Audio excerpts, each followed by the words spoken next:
Ahí está. Ahí pueden ver el video. Sí, profe. Y bueno, voy a enchufar mi batería.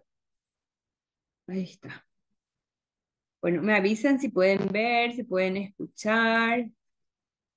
Bueno, les voy a poner un videíto. Ayer estuvimos ya viendo estuvimos hablando sobre lo que es la epistemología, cuándo nació, en qué año, en qué circunstancias, características, etcétera. Bueno, ahora antes de continuar con el tema, vamos a ver un videíto para entrar en clima y bueno, como ayer algunos no estuvieron, entonces para que también se vayan poniendo al día. Comenzamos entonces. Lo que les voy a pedir es que tengan un cuadernito o algo anotado para después poder conversar sobre el video. ¿M? O si van anotando en su misma notebook, va a ser importante. Comenzamos. Bienvenidos a un nuevo video.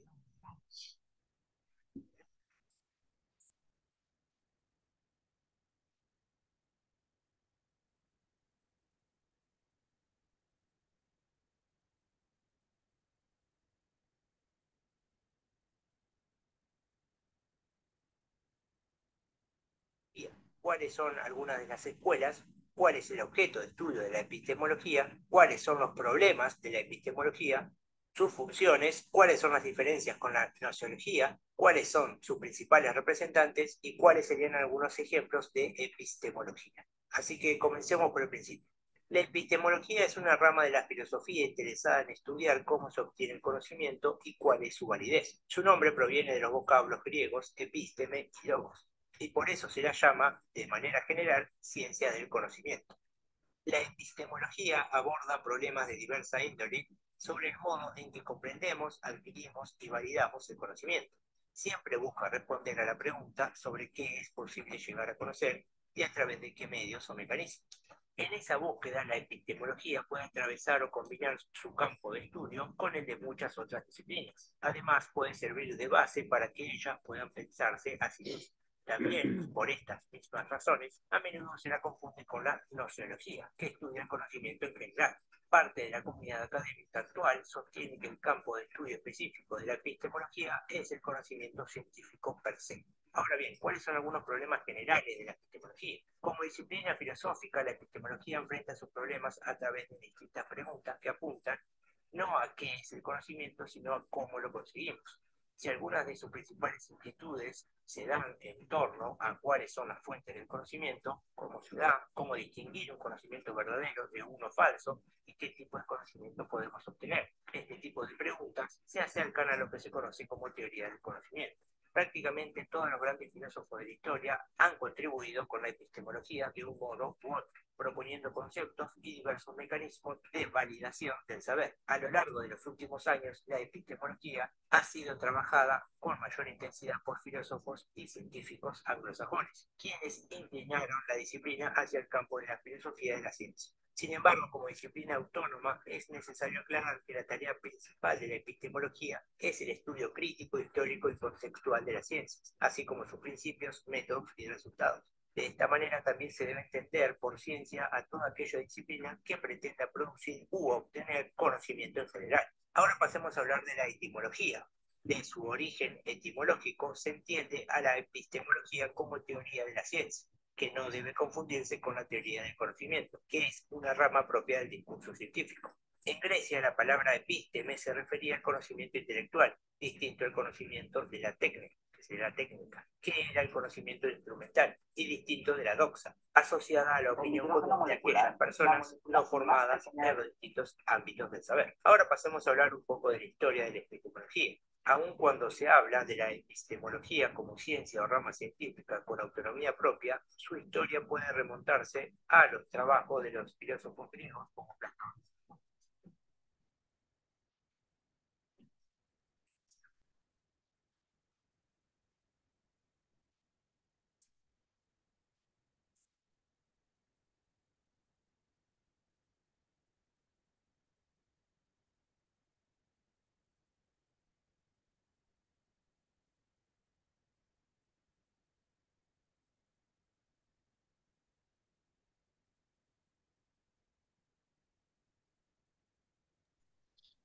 El sonido, profe.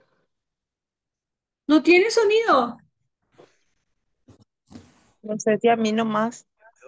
Yo no meto Ahí atención sí. en el Ahí movimiento sí, como también lo ¿Sí hicimos. ahora? ahí sí, profe. ¿Ahora sí? Ahora Sí, sí. ahora sí. Eh, ah, espera un poquito, voy a poner entonces el principio otra vez. Espera un poquito, qué raro. Ahora sí, qué raro. Bueno, voy a poner otra vez. O sea que desde el principio ustedes no estaban escuchando, ¿verdad? Sí se escuchaba al principio, de repente Sí. nomás. Eh, no, de repente nomás. Avísenme cualquier cosa, pongo otra vez. Voy a ver, ahí, por lo menos por ahí.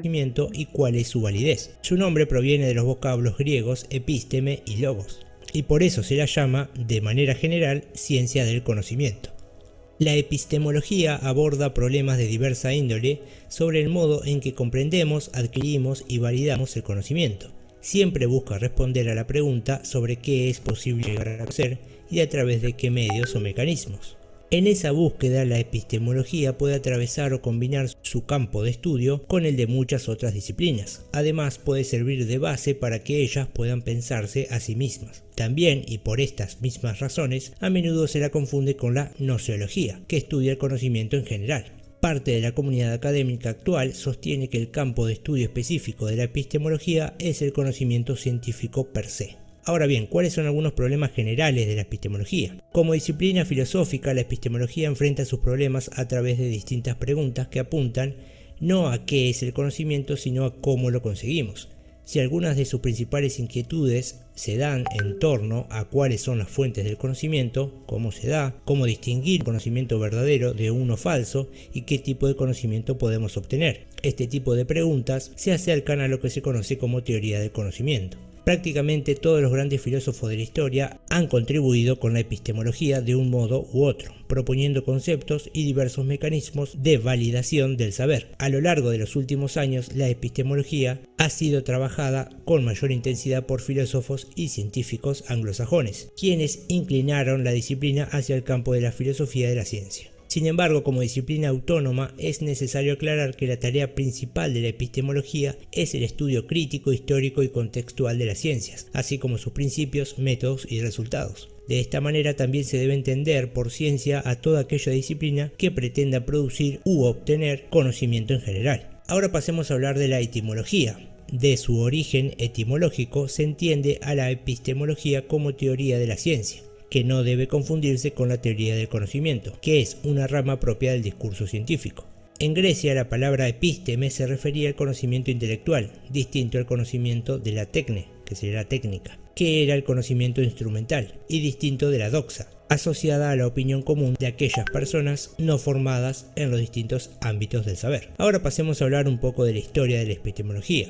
Aun cuando se habla de la epistemología como ciencia o rama científica con autonomía propia, su historia puede remontarse a los trabajos de los filósofos griegos como Platón y Aristóteles. En su época se distinguía entre dos tipos de conocimientos, la doxa o conocimiento vulgar y la episteme, que era el conocimiento reflexivo fruto del pensamiento.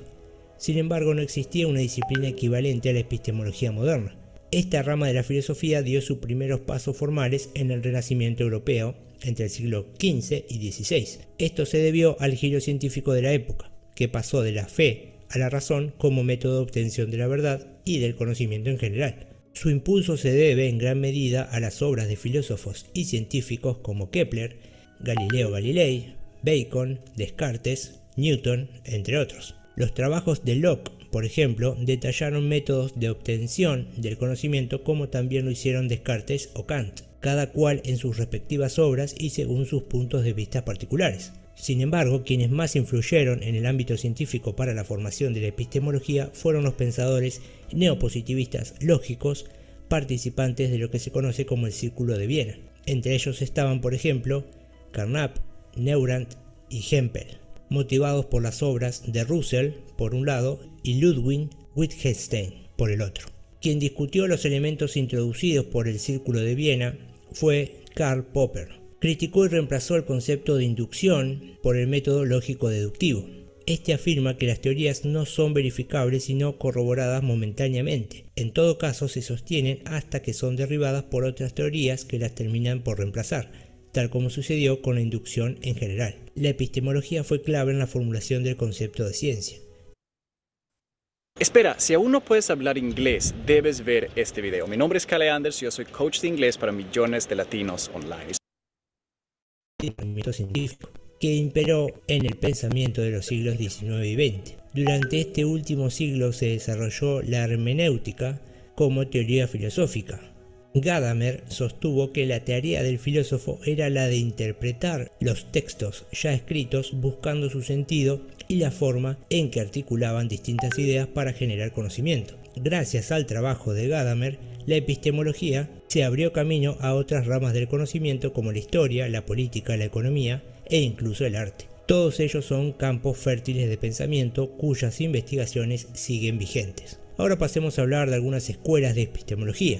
A partir del siglo XX se fundaron 3 escuelas distintas de epistemología contemporánea. En primer lugar, el neopositivismo lógico, fruto de los estudios de Russell y Wittgenstein, se formó en torno al Círculo de Viena, que convirtió el positivismo heredado del siglo XIX en una doctrina que luego encontró eco en el Círculo de Berlín y el Círculo de Praga. En segundo lugar tenemos al racionalismo crítico, fruto de la obra de Karl Popper. Se alzaba críticamente contra el neopositivismo lógico y aportó un giro determinante a los fundamentos del Círculo de Viena. Y por último, post-popperianismo. En esta categoría entran los filósofos que, si bien se inspiran en el positivismo o en la obra de Popper, no se inscriben en ella del todo. Aunque tiene su origen en la epistemología, la hermenéutica no es considerada una ciencia epistemológica contemporánea, sino una derivación de ella. Ahora bien, ¿cuál es el objeto de estudio de la epistemología? La epistemología se centra en la naturaleza, el origen y los límites del conocimiento humano. Esta disciplina determina entonces los tipos de conocimientos posibles, los mecanismos gracias a los que podemos formarlos y la lógica que nos permite determinar si se trata de un conocimiento válido o no. En este sentido, sus conceptos más generales son la verdad, la objetividad, la realidad y la justificación. Sin embargo, esto no es lo único que busca. A grandes rasgos podemos decir que la epistemología estudia, por un lado, el contexto histórico, social y objetivo del surgimiento del conocimiento científico, los criterios que se utilizan para decir si un saber pertenece al campo del conocimiento científico, y por último los conceptos de verdad, justificación, corroboración e hipótesis, entre otros. Ahora bien, ¿cuáles son los problemas de la epistemología? La epistemología aborda problemas generales del saber y específicos del campo de distintas ciencias o disciplinas. Pueden resumirse de la siguiente manera. Problemas sobre las relaciones entre los diversos campos del conocimiento científico, cómo se clasifican las ciencias, qué puntos de contactos tienen, entre otros. Problemas sobre las ciencias formales y las concretas. Problemas sobre el préstamo conceptual entre las ciencias y cómo el cambio de perspectiva entre ellas modifica también el sentido que se dan a ciertas ideas comunes. Problemas vinculados con los aspectos teóricos y experimentales de las ciencias, es decir, en torno a la comprobación, la objetividad y la verdad. Problemas inherentes al pensamiento formal, lógico y matemático, a los límites entre ellos y a su ontología. Problemas inherentes a las ciencias de la realidad, todo lo relacionado con la comprobación experimental, la metodología científica y los procesos inductivos, y por último los problemas inherentes a las ciencias de la vida y del ser humano, en las que surge la necesidad de distinguir entre hechos y realidades, valoraciones e interpretaciones. Ahora bien, ¿cuál es la función de la epistemología? En primer lugar, cuestionar los límites del conocimiento.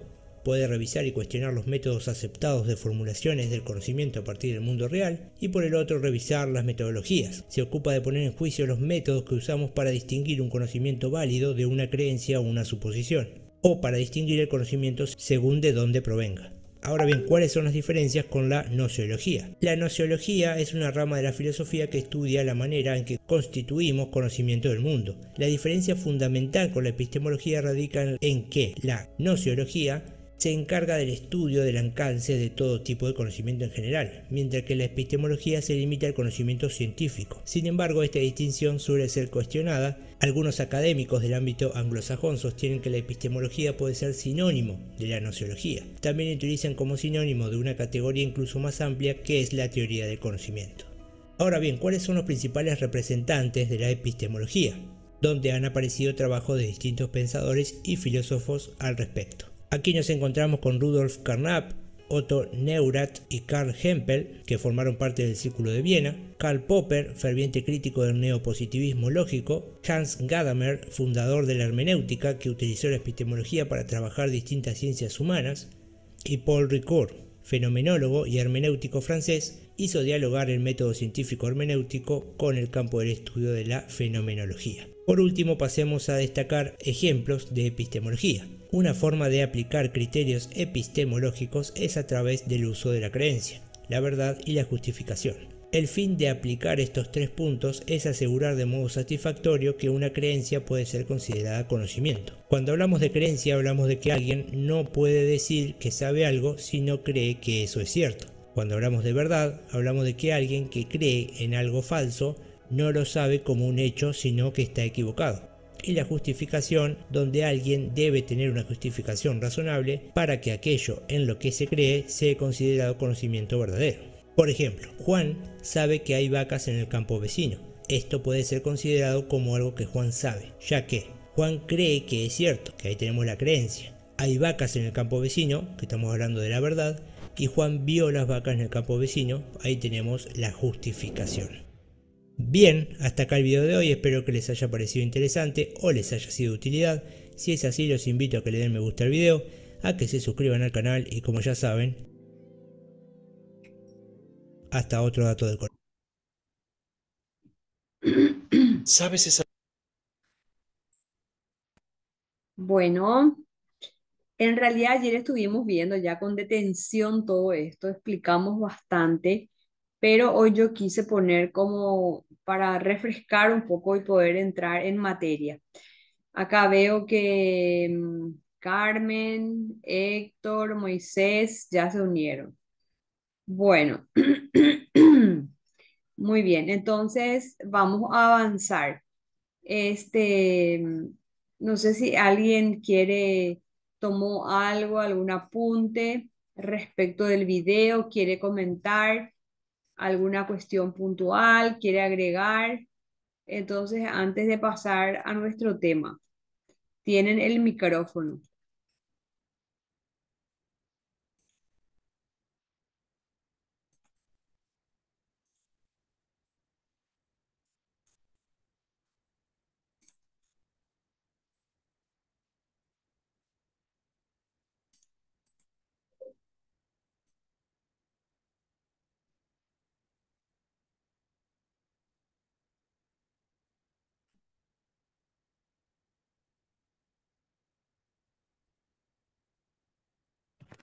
Buen día, profe, ¿qué tal?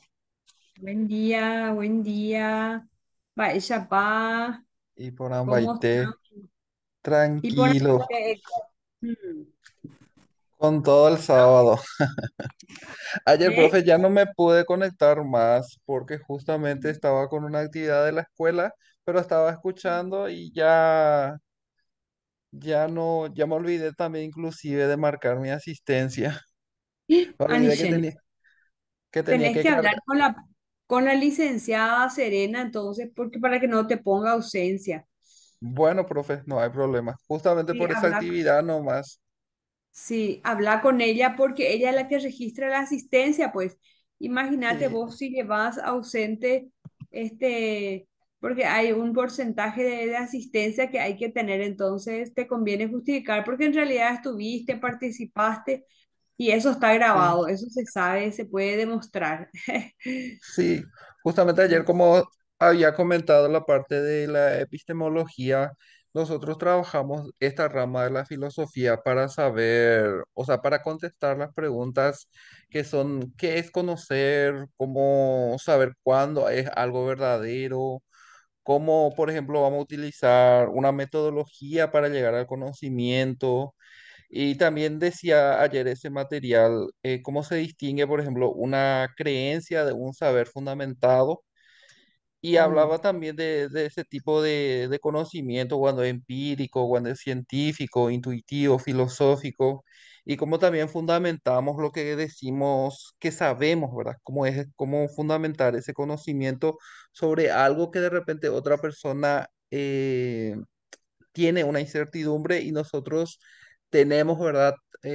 Ya la base o la estructura, pero que tenemos que fundamentar. Es decir, saber distinguir entre lo verdadero y lo falso y también cómo confiamos en la ciencia como forma o parte, ¿verdad?, de nuestro entorno. Eso sería lo que yo más o menos entendí de esa parte de epistemología y lo que estaba también explicando recién en el video. Nosotros Ajá, aplicamos también mucho esta parte de epistemología porque yo estoy estudiando otra vez psicopedagogía y tuvimos ajá. una materia referida a eso. Ah, ¿dónde estás estudiando psicopedagogía? En, en Asunción, la universidad se llama Universidad de Desarrollo Sustentable. Ah, sí, conozco, Sí, ahí conozco. estoy estudiando y estoy llevando también lengua y literatura en la Universidad Jesuita del Paraguay. Ah, lengua, a donde yo enseño, porque yo enseño también en la Universidad Jesuita. Ah, mira, y eso lleva de manera virtual, ¿verdad? Sí, virtual. Ya un Ah, año y alguito ya castellano. Ya estoy por y terminar ya. ahí entonces vos serías profesor de lengua castellana.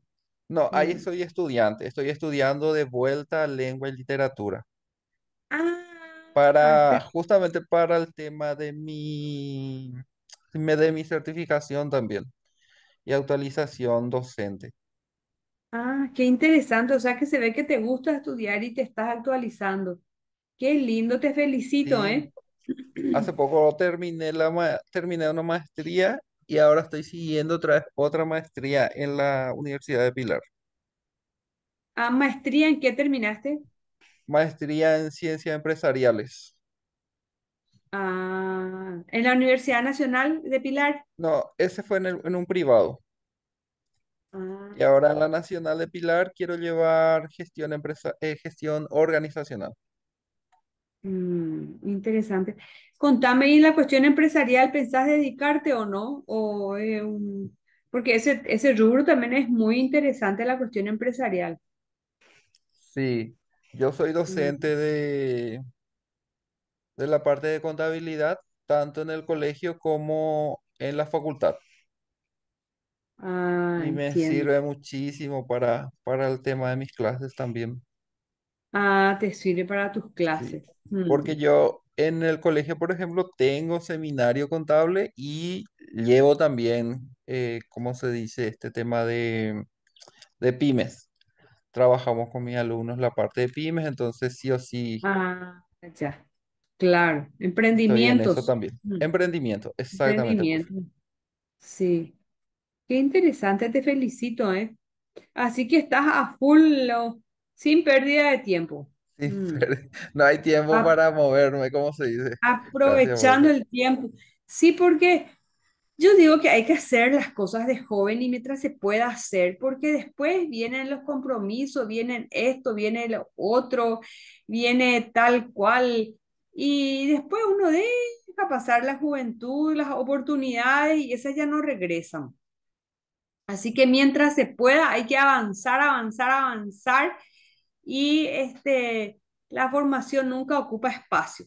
No, Así nunca ocupa que espacio y sirve todo sí. porque a nosotros cada 5 años dentro de lo que es la docencia en la parte de media, ¿verdad? Nos van también regulando el tema de actualización y tenemos que estar siempre en constante capacitación. ¿Y el salario va en relación a la formación o no? El salario no le aumenta Por por cada, cada cada quinquenio nosotros tenemos un plus, por así reajuste. llamarlo, un Eh, ajuste con respecto al ujú. salario. Ajá. Y ese reajuste está en sintonía con lo que van estudiando. Eso le van validando. Sí, profe, en base a lo que Mm, vos te capacitas, te genera mm, también perfiles y te genera también años de servicio que se van calculando, mm. ¿verdad? Para el escalafón. Ya, buenísimo. Qué genial, te felicito. Y bueno, maravilloso. Excelente. Gracias por tu aporte entonces, Héctor. Gracias, Muy profe. bien. Gracias, gracias. Bueno, y entonces si no hay más intervenciones, entonces podemos seguir retomando lo que ayer habíamos empezado.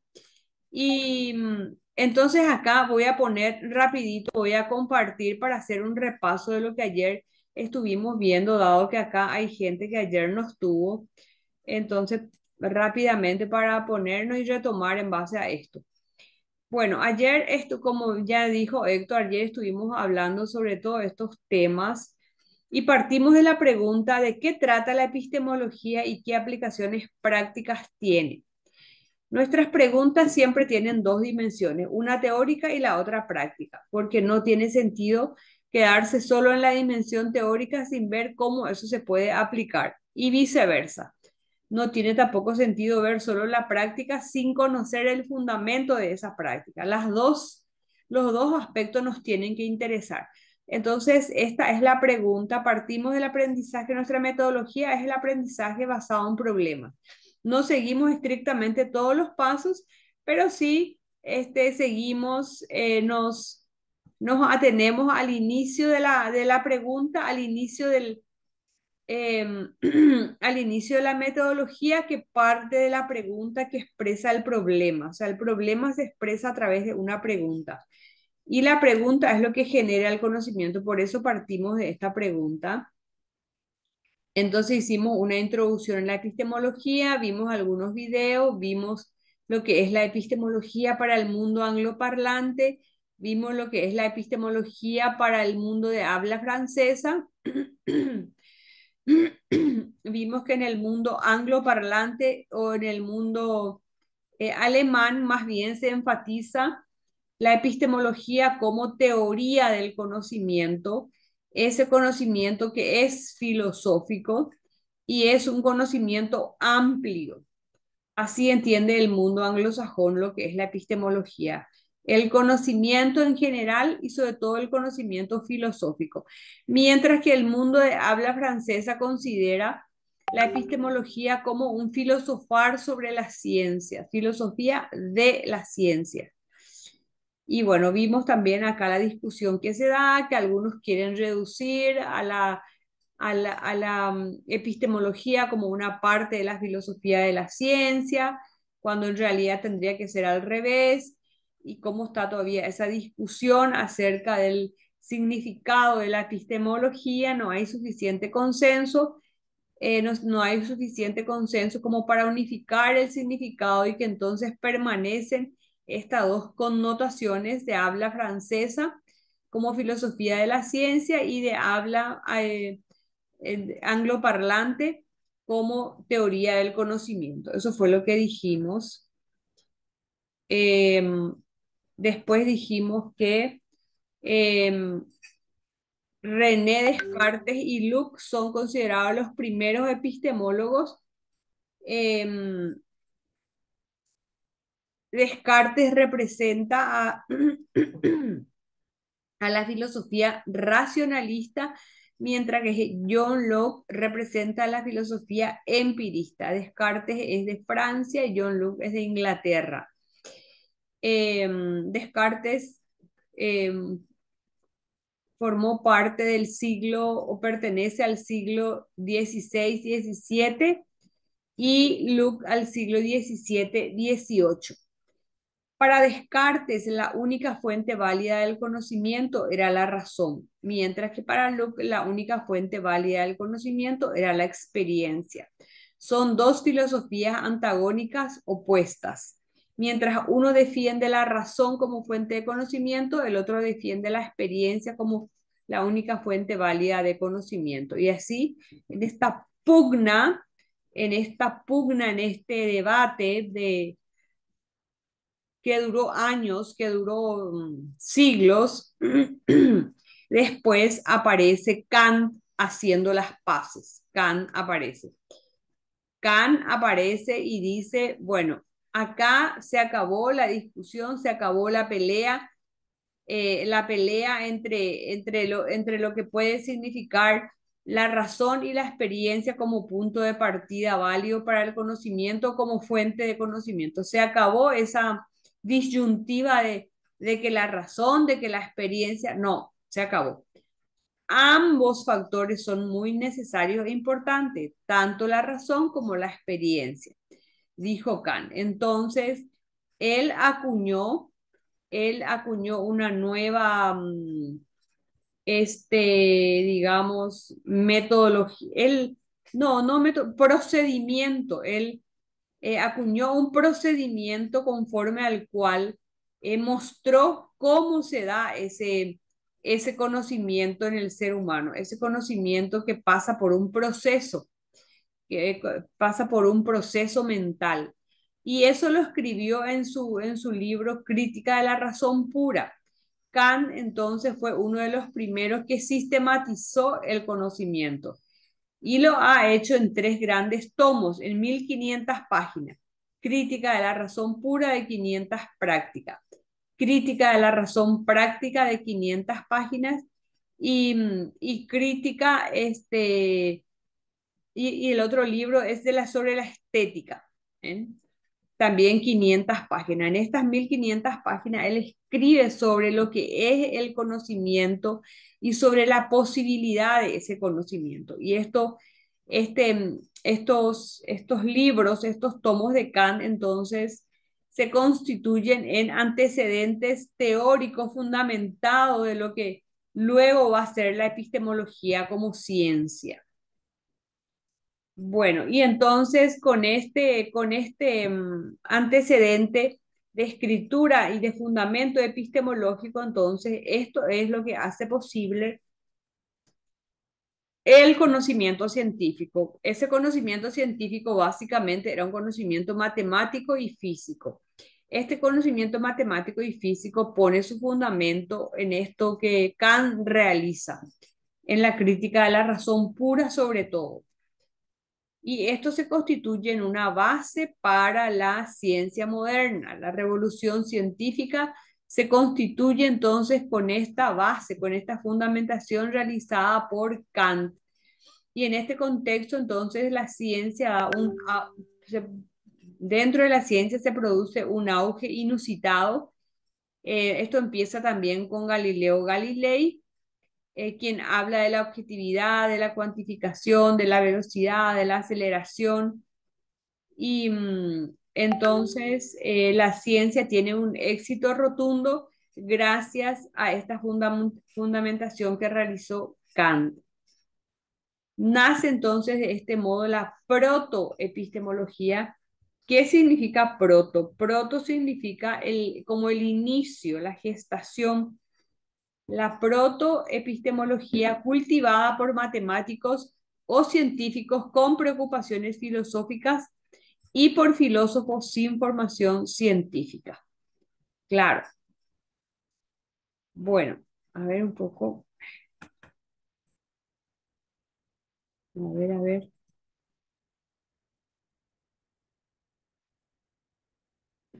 Un momentito, voy a apagar un poco mi ventilador porque ya me da frío. Voy a apagar un momentito y ya vuelvo.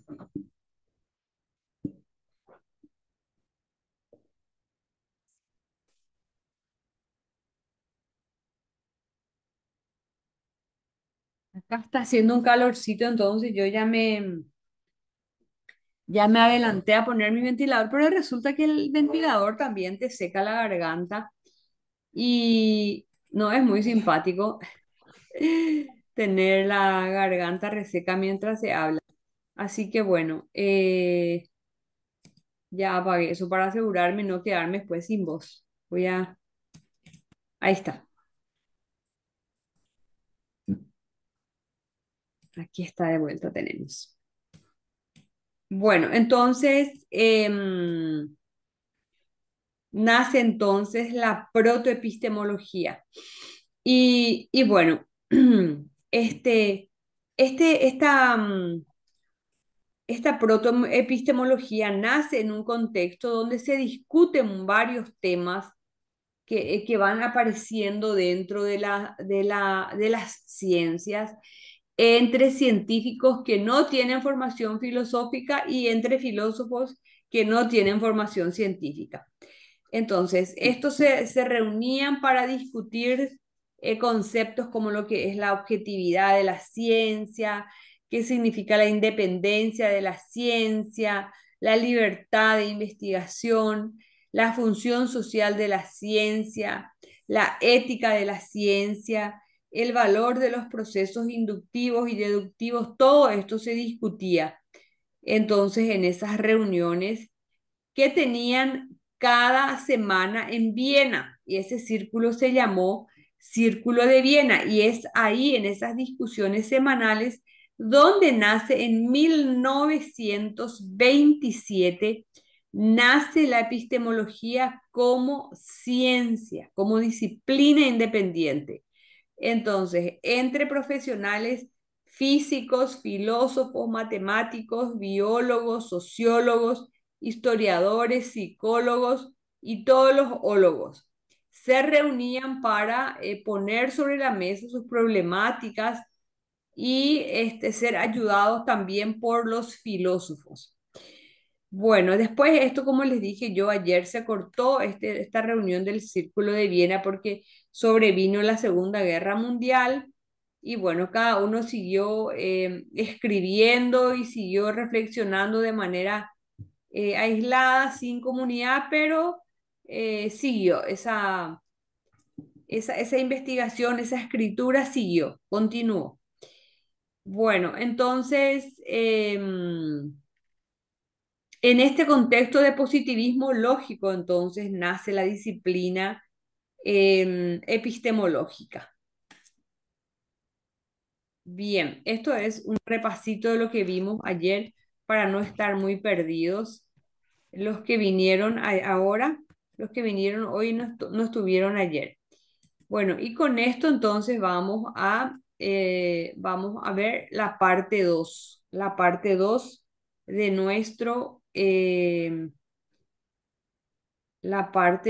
nuestro, acá está.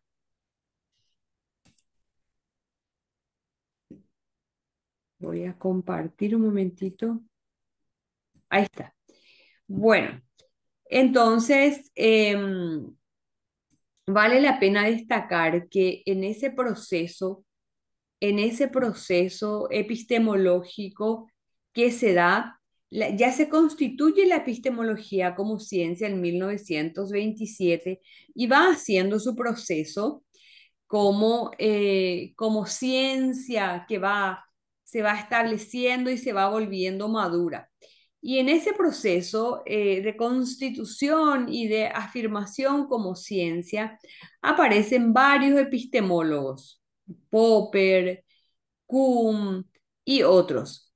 Y básicamente nosotros ahora vamos a detenernos solo en Thomas Kuhn, quien escribió un libro muy importante en 1962.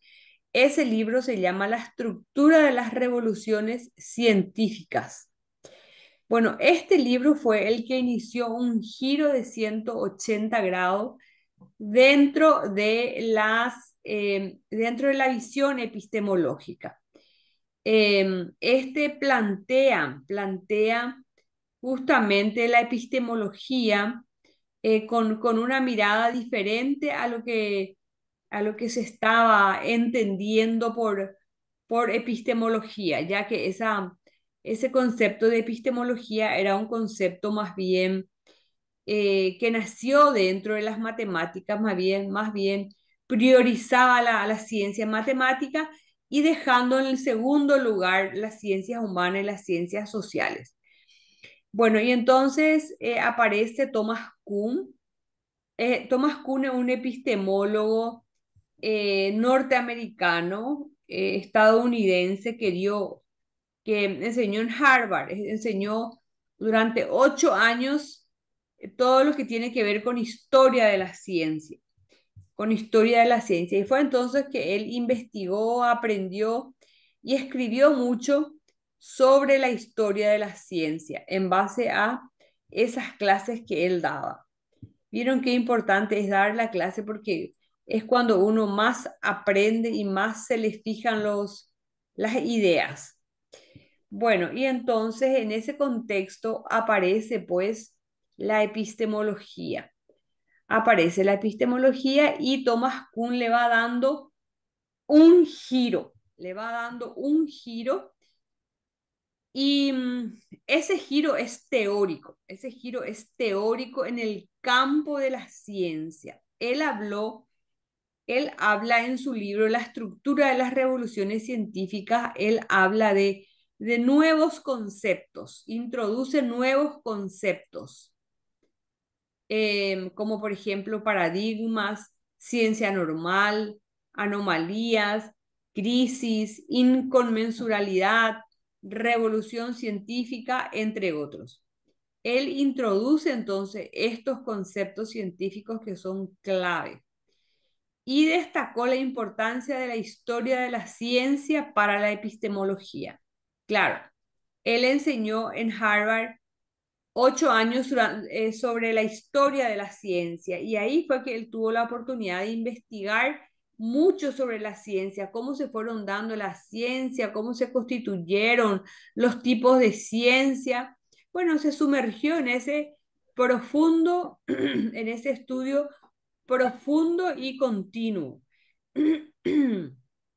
Entonces, él defiende una concepción no acumulativa del progreso científico y destacó la importancia de la historia de la ciencia para la epistemología. Sin duda alguna que esa historia es muy importante porque eso es lo que nos va ayudando a ver la evolución que sufrieron las ciencias. Bueno, entonces vamos a seguir. Ah, acá tenemos, esto ya vimos. Sí. Bueno, entonces ya vimos la epistemología kuhniana. Thomas Kuhn, como les digo, es un epistemólogo estadounidense que marcó un hito en la epistemología porque le hizo dar un giro de esa visión tradicionalista a una visión mucho más moderna sobre lo que es el conocimiento y una visión mucho más real, mucho más simple y mucho más actual también, más acorde a los tiempos. Bueno, eso es la epistemología de Kuhn. Y ahora vamos a ver la epistemología post-kuhniana, después de Kuhn. ¿Qué aparece después de Kuhn en la epistemología? ¿Qué acontece? Bueno, dice Kuhn dio origen al giro historicista que fue continuado por Feuerbach, Lakatos y Laudam. Todos estos son epistemólogos también, Feyerabend, Lakatos y Laudam. Todo esto crearon nuevas disciplinas, tendencias e ideas que fueron agrupadas y que fueron estudiadas sobre la ciencia y sobre la tecnología. Bueno, entonces, este giro historicista, ¿qué significa eso? Giro historicista que realizó Kuhn. Eso significa que la historia de la ciencia es la que cuenta. Lo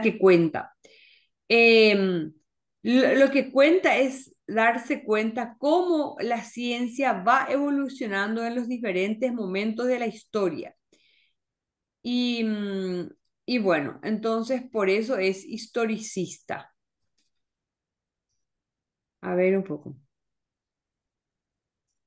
Bueno, ¿y qué pasa? Ese es el giro historicista con Kuhn. ¿Y qué pasa después de Kuhn? ¿Qué sucede con la epistemología? Sucede que se crearon nuevas disciplinas, tendencias e ideas agrupadas sobre la ciencia y la tecnología. Bueno, ¿y cuáles fueron esas influencias de Kuhn? Las influencias de Kuhn fueron en el ámbito de la metodología, de la filosofía, de la sociología, de la historia de la ciencia, incluso sobre la percepción y concepción que los científicos poseen sobre su propia práctica. Imagínense. Entonces, la epistemología post-kuhniana es mucho más rica todavía, porque considera todas estas realidades que acabamos de mencionar. Bueno, seguimos a ver. Muy bien. Entonces, han aparecido con la epistemología después de Kuhn o con la epistemología post-kuhniana, han aparecido especialidades como la antropología de la ciencia y la etnometodología. Etno. Etno viene de raza, significa raza, etno.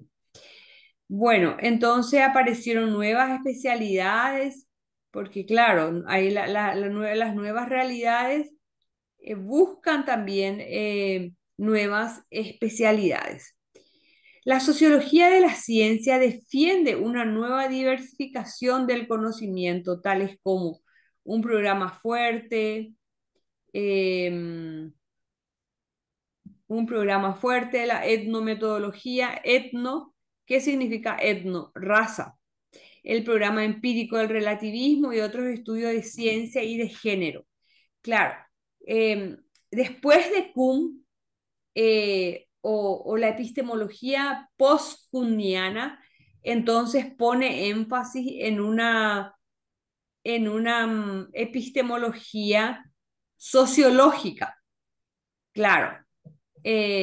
Entonces, la sociología se presenta como sociología de la ciencia y defiende una diversificación del conocimiento científico. Tiene que haber diversos tipos de conocimiento para que esas diferencias entre conocimientos puedan abarcar lo más que se pueda las realidades y que esas realidades puedan mostrar la complejidad de la situación. Porque si queremos simplificar esto, no se entiende. Entonces, la sociología de la ciencia, a partir de Thomas Kuhn, se descubre que los valores condicionan la investigación científica y en algunos casos de forma positiva y en otros de forma negativa. ¿Qué significa eso? Que a partir de Thomas Kuhn se dan cuenta que no existe una ciencia neutral 100%, no existe eso. ¿Por qué? Porque todo investigador forma parte de una historia, tiene un contexto sociocultural, político, tiene un contexto también mucho más amplio de lo que se puede imaginar. Y bueno, ese contexto pues Hola, abarca entonces valores. ahí la clase. Quiero tomar matecito, no te sobra. Ese pantalón negro, ahí es seguro. De vestir. Mm. Eh, Héctor, cerrá tu micrófono porque escuchamos todito tu conversa. Bueno, hay que estar atento a los micrófonos, porque así el resto nos enteramos sin querer, queriendo todito. Bueno, cosas que pasan, ¿verdad? Cosas que pasan. Bueno, entonces, después de Thomas Kuhn, la epistemología toma un giro nuevo y se direcciona hacia la sociología de la ciencia. Todo lo que tiene que ver más sobre la cuestión sociológica de la ciencia. Entonces ahí aparece un programa más fuerte, más consistente en relación a todo lo que tiene que ver el fenómeno social, como la raza, estudios de ciencia, de género, cómo impacta el género en la ciencia.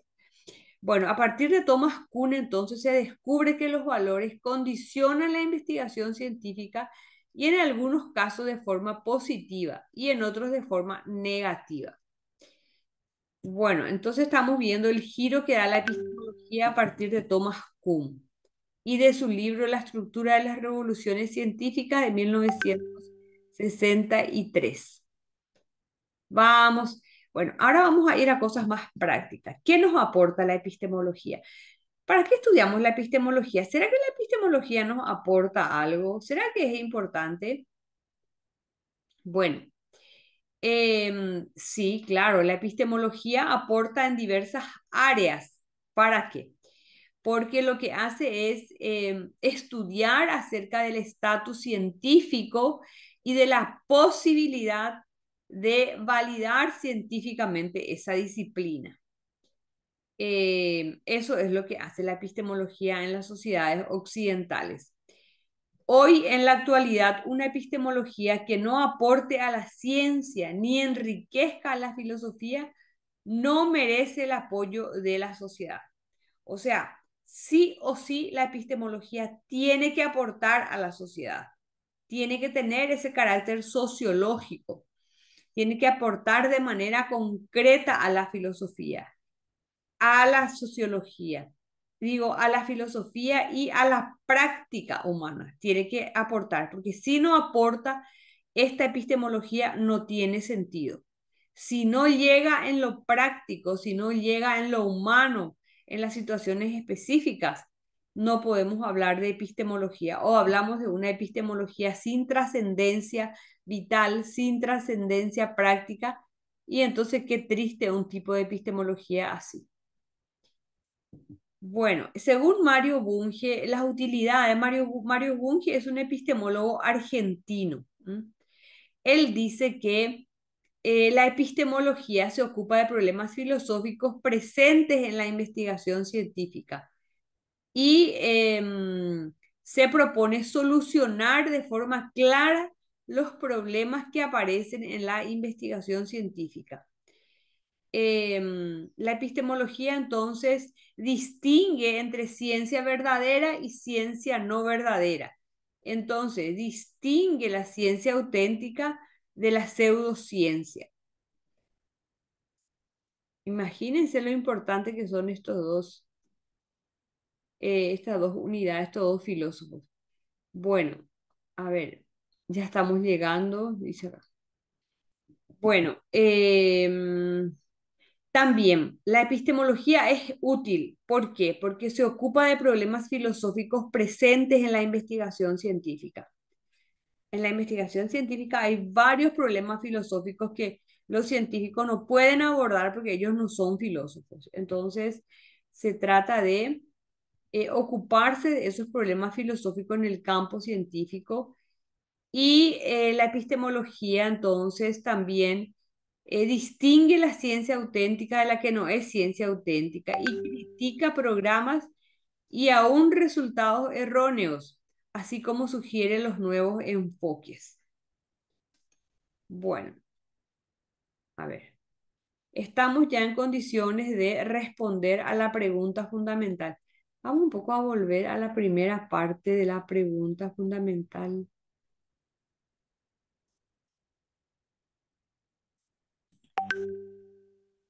No sé qué pasó.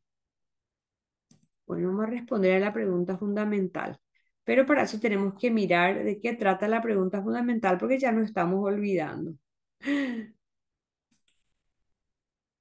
Bueno, aquí tenemos de vuelta. ¿Cuál sería la respuesta a la pregunta fundamental? ¿Y cuál es la pregunta? La pregunta dice, ¿de qué trata la epistemología y qué aplicaciones prácticas tiene? Vamos a quedarnos acá y vamos a ver si entre todos podemos responder a esta pregunta que tiene dos partes, una parte teórica y otra práctica. Podemos Profe, vos estás responder, proyectando la pregunta sí, porque no supuestamente estoy sales en la proyectando, imagen. O sea, pero sale muy grande. qué suerte que me dijiste porque supuestamente según yo estoy proyectando la pregunta. Qué suerte, gracias por decirme. ¿Y ahora? No, ¿verdad? Ahora no. Bueno, espera que... Justo te iba a hablar hace rato y vino y me habló mi mamá. Sí, no, y pasa pues eso. Ah, claro, y dejaste tu micrófono Sí, abierto. dejé abierto, había sido. Sí. Yo pues soy Roñen. el menor y acá, ¿cómo se dice? Ya me estaba viendo toda mi ropa para la semana. Ah, mira, un poco. Y hay que prever ya eso, ¿verdad? Sí, ya me estaba viendo todo para la semana, entonces ya le estaba diciendo que me prepare nomás.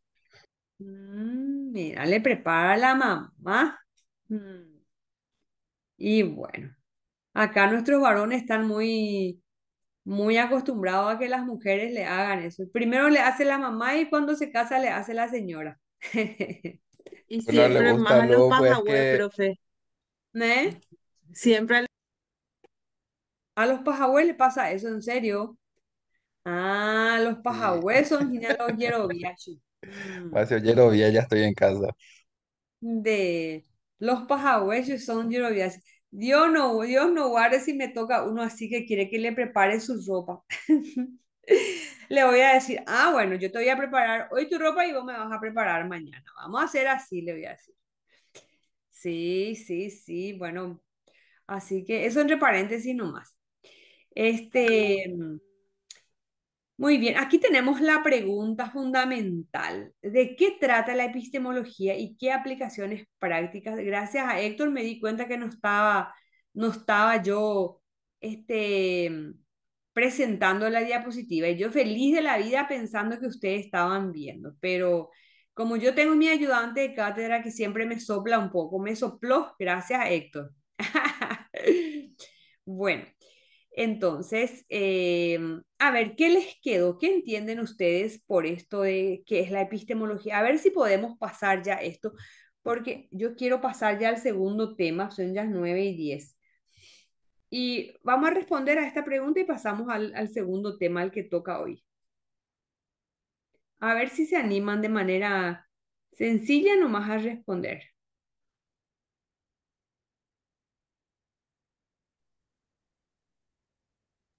Buen día, profe. Buenos días. Lo que yo Eh, recuerdo de eh, la epistemología, lo que más me resuena, vamos a ver, es que estudia la eh, naturaleza y el alcance del conocimiento. Es en pocas palabras lo que más recuerdo. La naturaleza, es decir, su origen y demás, y hasta dónde se puede medir el conocimiento. Si es conocimiento o si no es si no es un conocimiento real.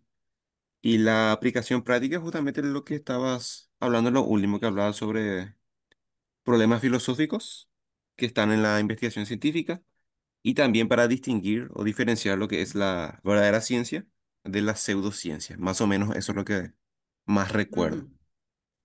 Ya, excelente, bien concreto, sin vueltas y sin decir cosas que no se entienden. Eso está muy bien. ¿M? Decir cosas bien concretas y algo que se entienda, porque si decimos muchas cosas y no entendemos es como si no dijéramos nada. Bueno, Moisés, ¿verdad? Gracias, Moisés. Muchas gracias. Excelente. ¿Alguien más quiere completar esto? Porque lo dijo muy bien, Moisés. ¿Alguien más quiere agregar algo, completar algo, preguntar? Si no, ya pasamos a nuestro segundo tema. Quiero pasar demasiado ya. Buen día, profe. ¿Qué Buen tal? día, Carmen. ¿Qué tal?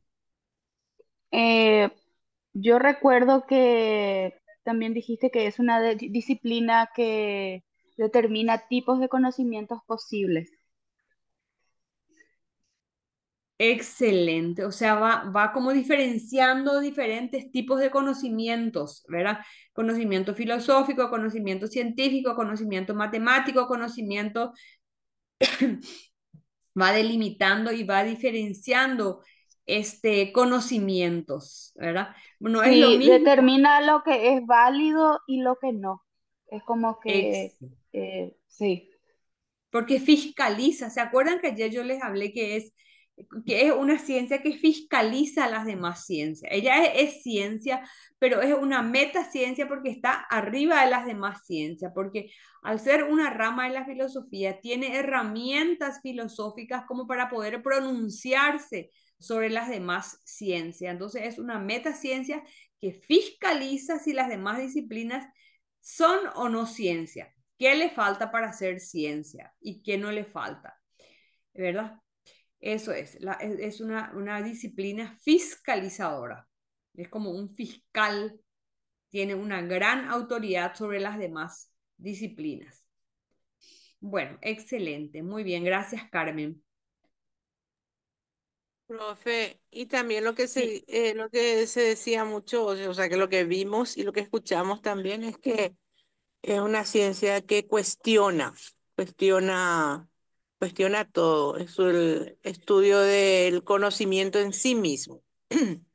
ajá, excelente, porque estuvimos viendo mucho que en la filosofía hay más preguntas que respuestas y como todo parte de preguntas, de cuestionamientos. ¿Verdad? Vemos un video, parte de una pregunta. Iniciamos una clase, partimos de una pregunta. ¿Por qué? Porque a partir de la pregunta se genera el conocimiento. Entonces, por eso la epistemología siempre está formulando preguntas para poder generar conocimientos. El conocimiento solo se genera a través de la pregunta. La pregunta es muy importante en la epistemología y en toda la filosofía.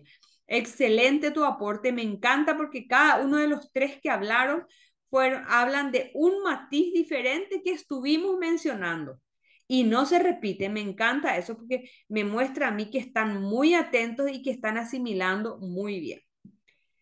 Bueno, así que les felicito, ¿eh? Bueno, entonces, si no hay más sobre esto, pasamos al segundo tema de hoy, que es un tema que va justamente muy de la mano con estos dos, con estos temas que vimos ayer y hoy, ¿verdad?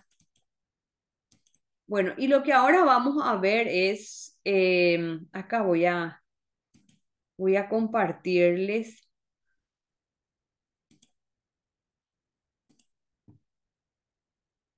voy a compartirles un poco, ahí está. A ver, no sé si pueden ver ahí, dice, a ver, Capítulo 2 dice. dice, a ver, ¿qué pasó acá? Ahí está. Este es nuestro segundo power. Sale grande, profe, la diapositiva. Sale grande, sale Y bien. O sea, sale bien entonces. Bueno, entonces pasamos al capítulo 2. Dice ahí, ¿ven capítulo 2 o no ven? Capítulo 2 no, profe. no, profe. Esta Mire, ciencia en sí se le sobrepone pregunta fundamental. espera que. Bueno, muchas gracias. Ahí, espera que. mm,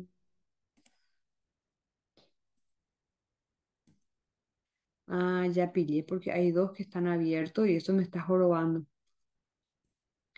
Y ahí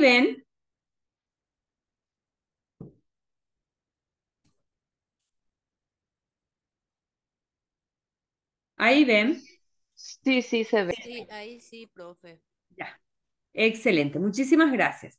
Entonces pasamos al capítulo 2 que dice Introducción a las líneas epistemológicas de las ciencias, introducción a las líneas epistemológicas fundacionales de las ciencias humanas y sociales. Entonces, lo que ahora nosotros vamos a ver es cómo nacieron las ciencias humanas y las ciencias sociales. ¿Cómo nacieron? ¿Por qué a nosotros nos interesan las ciencias humanas y las ciencias sociales? Nos interesan las ciencias humanas y las ciencias sociales porque la educación es una ciencia humana por excelencia. ¿A quién le educamos? No le educamos a los perros le instruimos, pero no le educamos. La educación es únicamente propia de las personas. Solamente las personas humanas pueden ser educadas, porque para ser educadas se requiere de una dimensión inteligente, intelectiva, se requiere ser persona, se requiere una dimensión espiritual, no espiritual en sentido religioso, sino espiritual en sentido antropológico. Para ser educables se requiere ser personas inteligentes con dimensión espiritual, que vaya más allá de la dimensión material, porque la dimensión material también la tienen los animales, la dimensión biológica. Y en esa dimensión biológica solo cabe la instrucción, ¿verdad? Solo cabe la instrucción o no, en esa dimensión material no cabe la educación. La educación se da en la persona que va más allá de la dimensión material. El adiestramiento va para la dimensión material. El adiestramiento se da en esa dimensión material del ser humano y se da en el animal. Al perro se le adiestra y de maravilla el perro responde. Bueno, al ser humano también se le adiestra. ¿Cómo se le adiestra al ser humano? Desde que nace. ¿Cuál es el primer adiestramiento que recibe? La alimentación. Se alimenta, se tiene que alimentar para sobrevivir. Y se acostumbra a alimentarse, a succionar, ¿verdad? A succionar, succiona la leche desde que nace. Después el aseo, hay que cambiarle a ese niño, hay que estarle cambiando constantemente, tiene que estar aseado hasta que él va tomando conciencia, va creciendo en conciencia, en inteligencia y él asimila que tiene que realizar ese aseo cotidiano, ese aseo diario hasta que se forma el hábito. Vemos que los papás le dicen, fulano, levántate de la cama, levántate, arregla tu cama, hace tu cama, lavate los dientes, bañate, aseate y ponete el uniforme. Todos los días le dicen lo mismo. Levántate, arregla tu cama, lávate los dientes, duchate y pones el uniforme. Todos los días él le repiten los padres, ¿verdad? Que arregle su cama, que sea ordenado, que estire su sábana, que deje bien ordenado, que se lave los dientes. Bueno, ¿qué está formando ahí? Con ese adiestramiento está formando el hábito del orden. El hábito del orden, por eso arregla su cama. El hábito del aseo. Imagínense una persona desordenada y que no se higieniza. Imagínense lo que sería. No recibió de pequeño el adiestramiento de los valores del orden y del aseo, de la limpieza. Bueno, en esas dimensiones materiales, entonces el ser humano recibe adiestramiento. En base a repetición, repite, se le forma el hábito. Eso es adiestramiento. Y el perro también recibe el adiestramiento. Se le repite tales acciones y se le fija al perro. Pero el ser humano da un paso más que ese adiestramiento. El ser humano es adiestrado, pero ese adiestramiento toma la dimensión de educación. ¿Por qué? Porque él entiende, el ser humano entiende que necesita de la disciplina, que necesita del hábito, que necesita de esos valores para que se vaya constituyendo como persona. El ser humano comprende intelectivamente, es consciente, toma conciencia. Sin embargo, el animal no toma conciencia, no razona sobre sus hábitos, sobre sus valores. Y esa es una gran diferencia. Ese es ya el ámbito de la educación cuando apelamos a la conciencia del ser humano, apelamos a su razón, a su inteligencia, a su dimensión afectiva, a su dimensión ética, a su dimensión espiritual. En esas dimensiones, más allá de la materia, es donde se da la educación. Entonces, la educación es una ciencia humana y social. ¿Por qué es una ciencia humana? Porque la educación se da solo para los seres humanos. No se le da al perro, ni a tu mascota, ni a tu chanchito, ni por más que le quieras a tu mascota y forme parte de tu familia, no recibe educación la mascota. La educación solo es propia del ser humano. Entonces, la educación es una ciencia humana y social. ¿Por qué es social? Porque los seres humanos somos, desde que nacemos, somos seres sociales. No es que somos seres sociales porque nacemos y estamos con los otros. No, no. Ya en nuestra constitución somos humanos. ¿Por qué? Porque el óvulo se une al espermatozoide, ¿verdad? El óvulo de la mujer se une con el espermatozoide del varón. Ahí ya hay unión de dos personas, ¿verdad? Y en ese contexto humano del útero, allí se gesta la unión del óvulo y del espermatozoide. Entonces, en nuestra misma constitución ya somos sociales. Somos fruto de la unión de dos personas en un contexto humano. Ya estamos en sociedad en ese útero de la madre. Entonces, somos seres sociales por esencia, en la constitución misma de nuestro ser como persona humana. Y por eso la educación es una ciencia humana y social. Entonces, lo que nosotros vamos a ver ahora es cómo nació esta ciencia humana y social. Yo ahora le estoy explicando nomás por qué la educación es una ciencia humana y social. Pero lo que a nosotros nos interesa ahora es cómo nació epistemológicamente hablando en la ciencia, las ciencias humanas y sociales. ¿Cómo nacieron? ¿En qué contexto nacieron? ¿Y qué son las ciencias humanas y sociales? Eso es lo que vamos a ver ahora. Bueno, entonces eso vamos a ver en el capítulo 2. Ciencias humanas y ciencias sociales. Eso es lo que vamos a ver ahora. Y la educación es una ciencia humana y es una ciencia social. Hay varias ciencias humanas y sociales. La psicología es una ciencia humana y es una ciencia social. La educación es una ciencia humana y una ciencia social.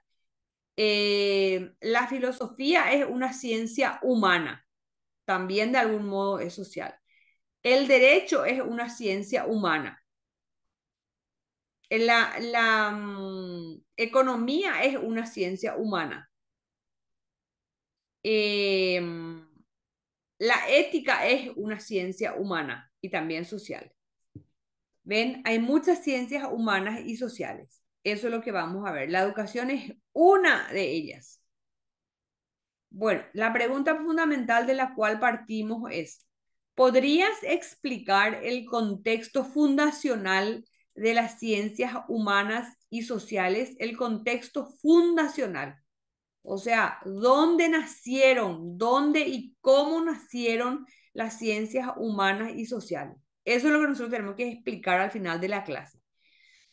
Y bueno, acá tengo algunos videos muy interesantes de la filosofía de las ciencias sociales y la epistemología de las ciencias humanas. Dos videos muy interesantes que yo les pido que ustedes vean en sus casas porque no nos va a dar tiempo. Yo prefiero explicarles el contenido de lo que vamos a ver ahora que ver los videos, porque esto ustedes lo pueden hacer solos en su casa. Sin embargo, la explicación que yo les voy a dar hoy, esto yo únicamente tengo que hacer. Bueno, la introducción. Entonces, acá tenemos una introducción, caracterización del problema. Eh, bueno, veo que tengo el Mi Power, pero no sé si voy a usar Mi Power. Creo que si les explico van a entender mejor. Si les explico nomás.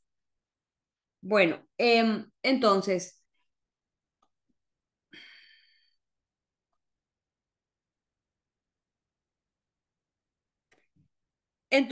las ciencias humanas y las ciencias sociales nacieron en el contexto de las ciencias físico-químicas matemáticas. ¿Se acuerdan cuando hablamos de Newton, de Galileo Galilei? ¿Se acuerdan cuando hablamos el auge y el apogeo de la ciencia se dio justamente en la época del Renacimiento, siglo XVI, siglo XVII?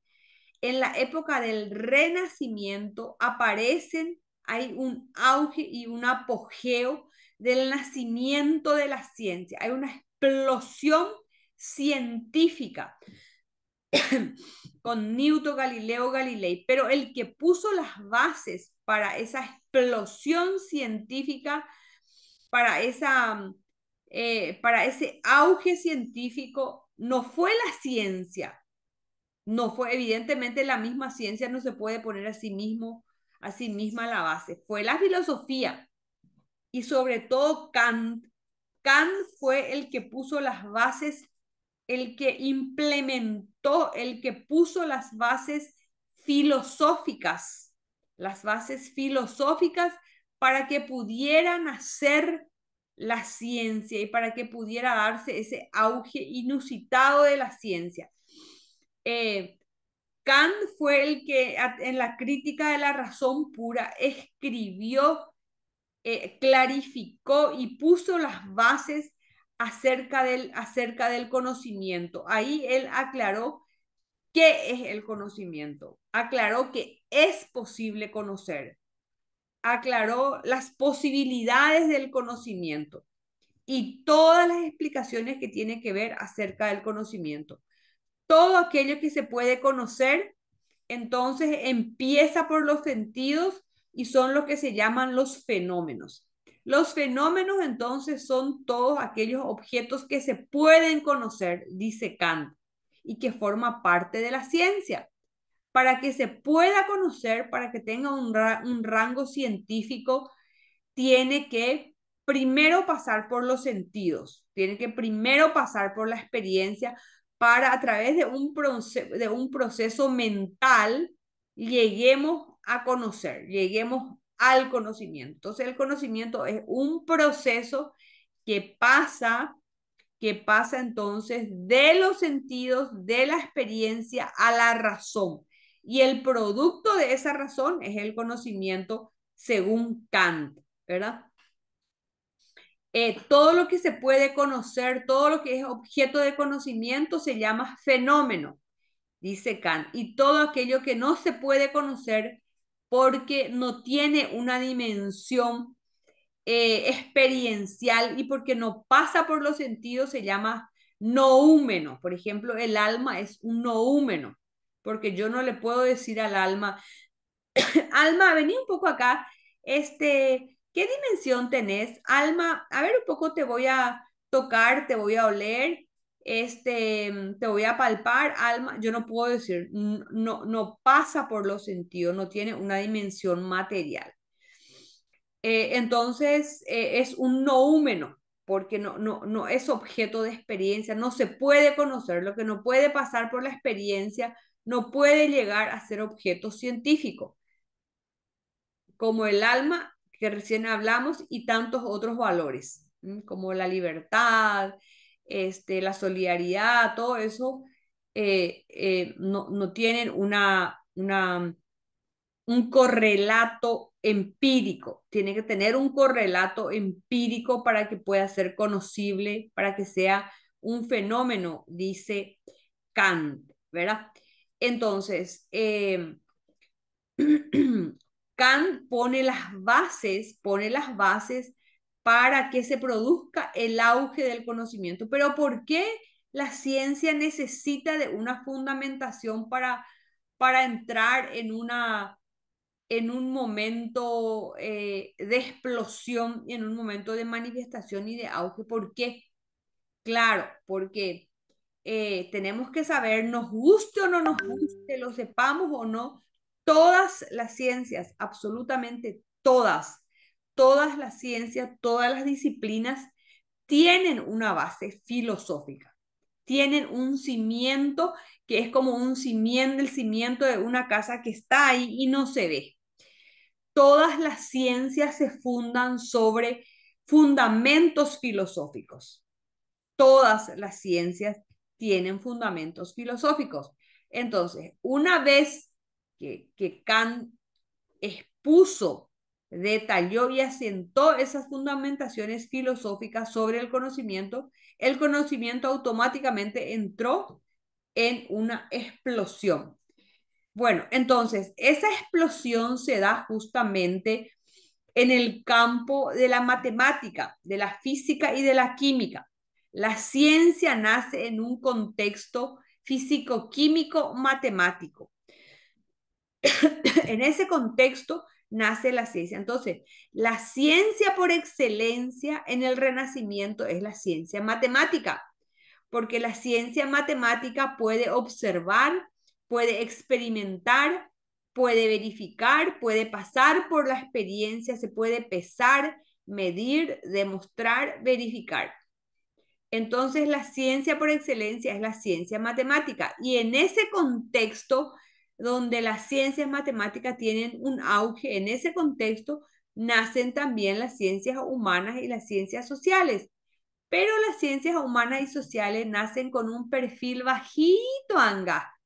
Nace con un perfil bajito, Anga, porque ahí la verdadera reina y la verdadera diosa y la verdadera omnipotencia es la ciencia matemática, porque la ciencia matemática, los objetos de la ciencia matemática son demostrables experimentables, verificables, mientras que los objetos de las ciencias humanas y las ciencias sociales no son totalmente verificables, no son totalmente demostrables.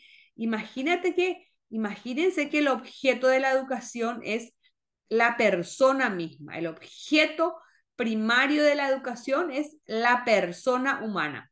Yo no puedo decir Marlene o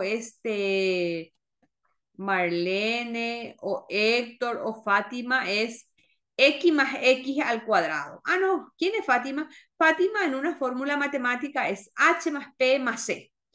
Y bueno, ¿y quién es Fátima? Y Fátima es I más H.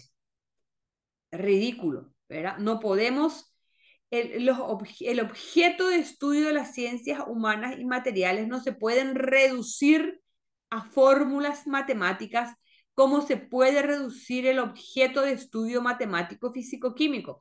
Se pueden reducir a fórmulas matemáticas. Y esas fórmulas matemáticas se pueden demostrar empíricamente. Mientras que los objetos de las ciencias humanas y las ciencias sociales no son del todo demostrables, verificables, observables.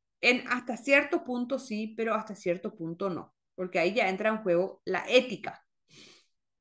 Y bueno, entonces, este era el motivo por el que las ciencias humanas y las ciencias sociales pasaron a formar parte de un segundo plano y pasaron a ser como ciencias de segunda categoría, porque para que sea de primera categoría, esta ciencia tenían que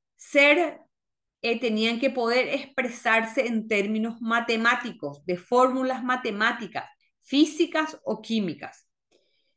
Y como del todo estas ciencias humanas y sociales no se puede reducir a estas fórmulas matemáticas psicoquímicas, entonces se pensó que estas ciencias humanas y sociales eran ciencias de segunda categoría, menos importante, pero que la verdadera ciencia y la ciencia por excelencia eran las ciencias matemáticas físico-químicas. Y estas otras son ciencias anga no son del todo, estrictamente hablando, podemos decir que no son ciencia, tal y como lo son las ciencias matemáticas. Al mismo nivel no llegan. Bueno, pero esta afirmación, ¿a qué filosofía responde? Esta afirmación responde al contexto de la filosofía positivista. La filosofía positivista es la que dice que toda ciencia, para que sea ciencia, tiene que tener un objeto positivo. ¿Qué significa eso? Que ese objeto tiene que ser demostrable, verificable, cuantificable y demostrable.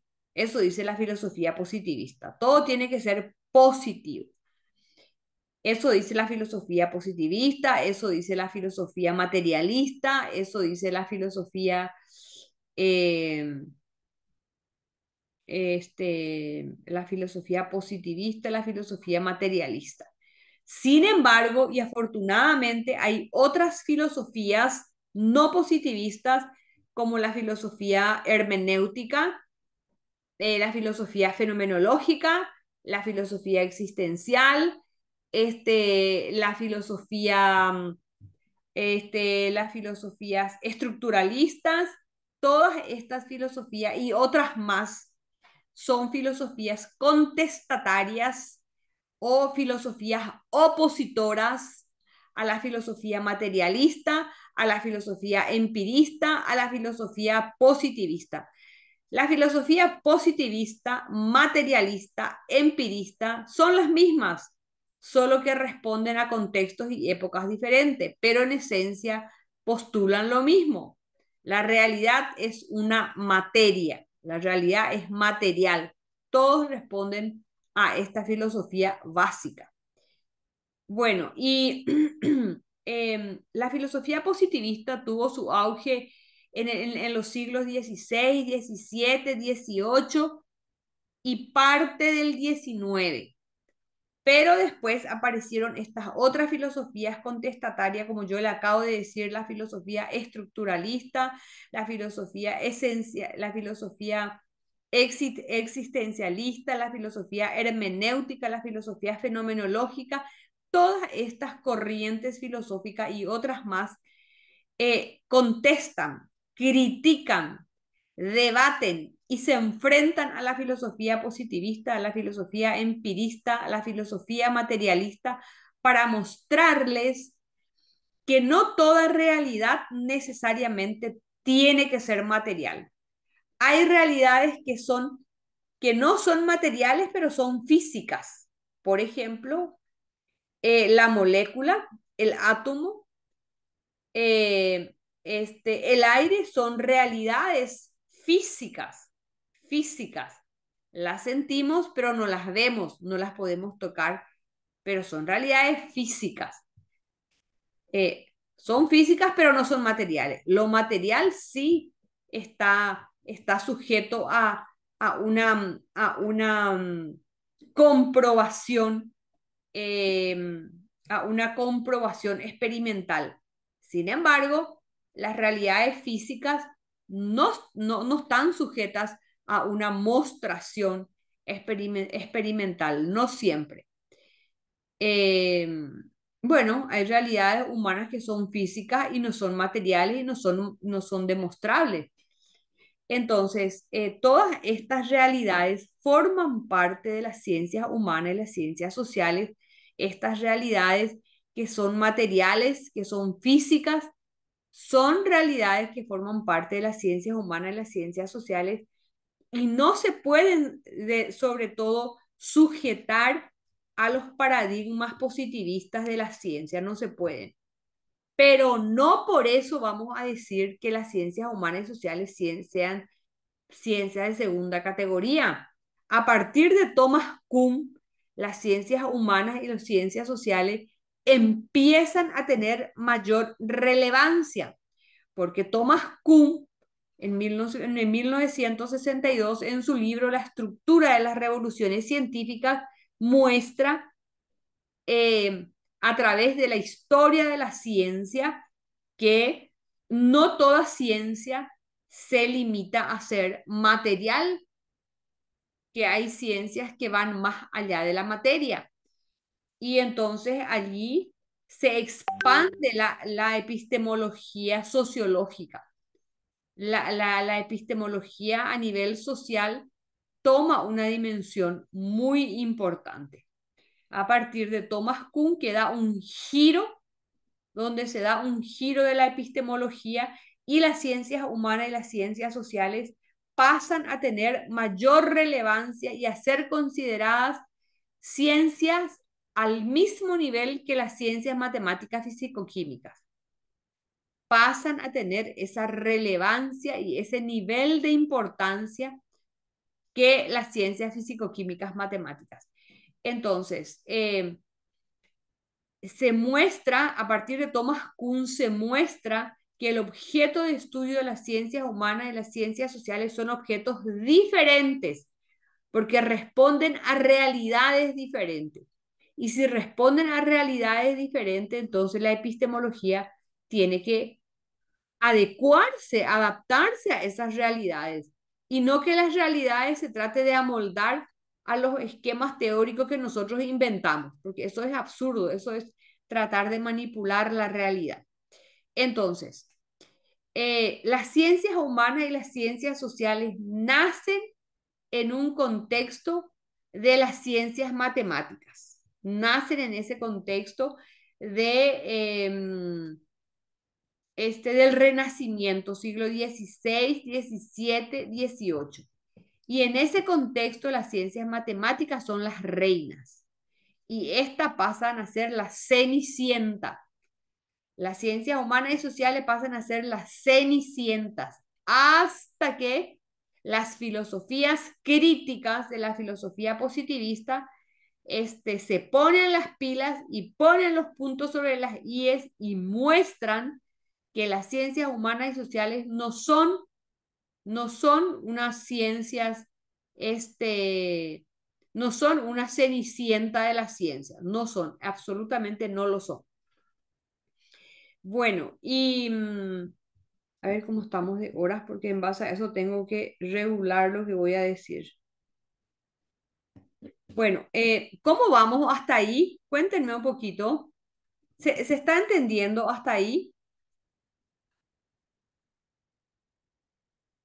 Sí, profe. Mm, genial. Bueno, voy a, ay, dejé de compartir. Espera que, eh, bueno, entonces, acá tenemos la perspectiva positivista. La perspectiva positivista es esa filosofía de la que yo le hablé, la filosofía según la cual la ciencia tiene que ser demostrable, experimentable, verificable. Esa es la perspectiva o la filosofía positivista. Y a esta perspectiva o filosofía positivista se le confronta la filosofía comprensiva.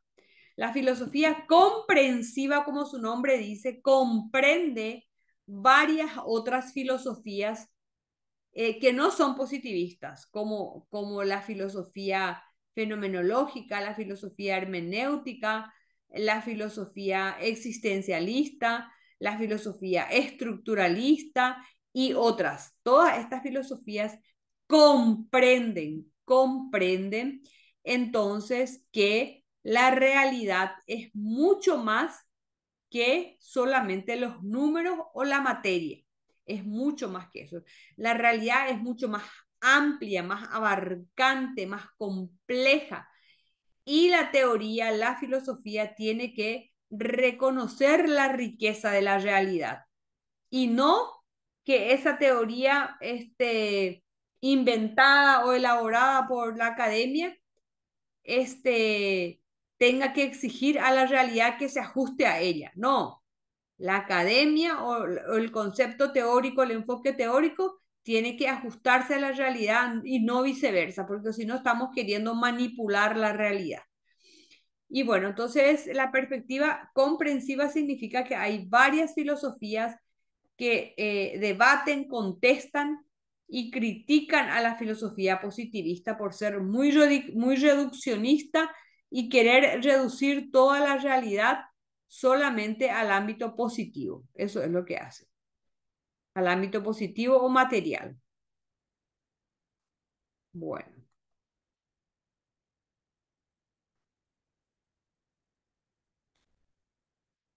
muy bien. ¿Qué tal vamos hasta ahora?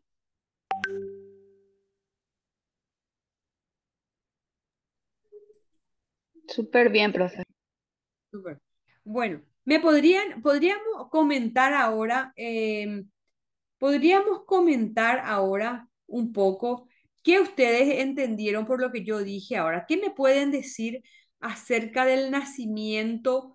¿Qué me pueden decir acerca del nacimiento de las ciencias humanas y las ciencias sociales? ¿Qué ustedes captaron en esto que yo les expliqué acerca del nacimiento de las ciencias humanas y sociales en confrontación o en comparación con las ciencias matemáticas, físico-químicas?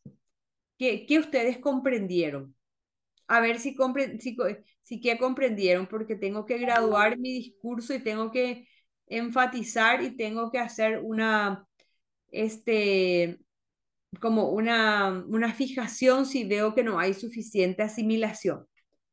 Así que me gustaría escucharles.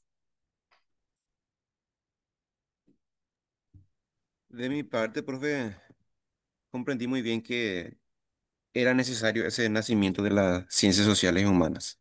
Era necesario que se diferencie de lo que son lo que es la parte de las ciencias matemáticas o numéricas, porque el ser humano es mucho más complejo que solamente números. Entonces, era necesario ese nacimiento de las ciencias humanas para que se pueda realmente estudiar en su complejidad al ser humano, para que se pueda estudiar al ser humano en su contexto social, en su contexto también histórico y demás. Entonces yo eso creo que era más que necesario que en algún momento lo iba a suceder en la historia, que se diferencia o se separa más o menos lo que es la ciencia humana y sociales de lo que es las ciencias matemáticas. Pero qué respuesta más brillante, Moisés. Excelente. Bien, una respuesta bien puntual, bien precisa, y muy bien fundamentada. ¿Mm? Excelente comprensión. Coste que yo solamente le expliqué, no le mostré la idea diapositiva ni nada, pero entendieron muy bien. Entendieron el caracú del tema, que es lo que me interesa, porque pasa que este Power tiene muchos otros elementos filosóficos que si yo me meto por ahí, nos vamos a ir por las ramas y nos vamos no, no tenemos el tiempo, nos vamos a distraer en esas otras cosas que a lo mejor no vienen al caso y que son cosas complejas y ustedes se me van a enredar, entonces por eso no quise mostrar, pero no obstante está el Power, pueden leer, pero yo quería enfocarme en el núcleo mismo del tema, sin derivar por esas otras cuestiones que son a veces también complejas y hay que ir explicando, pero que te hace, que te lleva por otros lares. Sí, excelente, excelente tu síntesis, Moisés. ¿Alguien más le gustaría agregar algo que captó, que entendió, o alguna pregunta, alguna resonancia, porque estamos llegando a nuestra hora?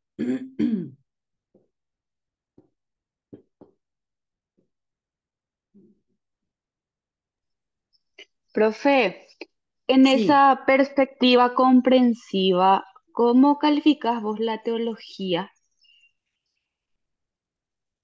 eh, te devuelvo la pregunta.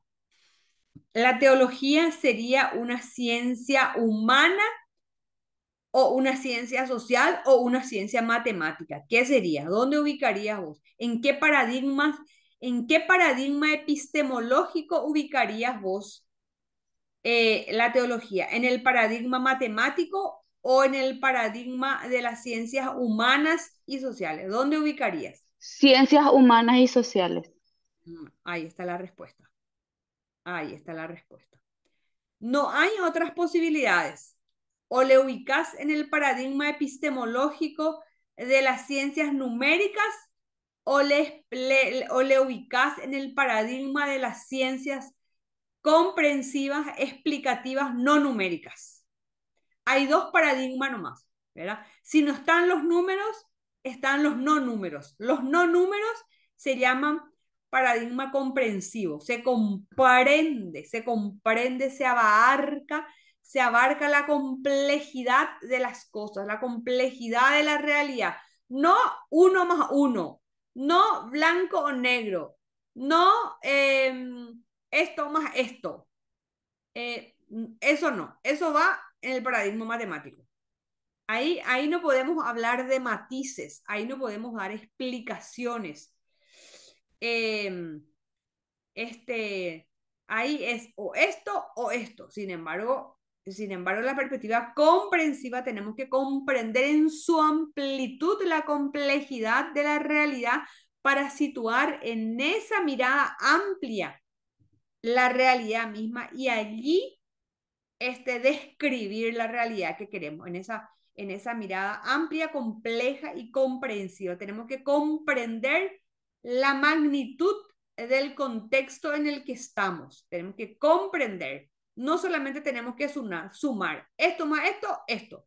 La suma no es comprensión, es una comprensión matemática limitada, pero la comprensión de la que nosotros hablamos es una comprensión abarcadora. Muchas gracias, profe. Bueno, gracias también a vos por la pregunta, pero si hay cosas que yo le puedo devolver, le voy a devolver porque es importante pensar. Acá lo importante es que todos estamos pensando y todos estamos construyendo conocimiento a partir de la pregunta inicial. Bueno, ¿alguna otra participación? ¿Alguien, Carmen y cómo es Profe, Moisés? Sí, sí. yo lo que puedo concluir es que, o sea que, con todo lo que escuché, ¿verdad?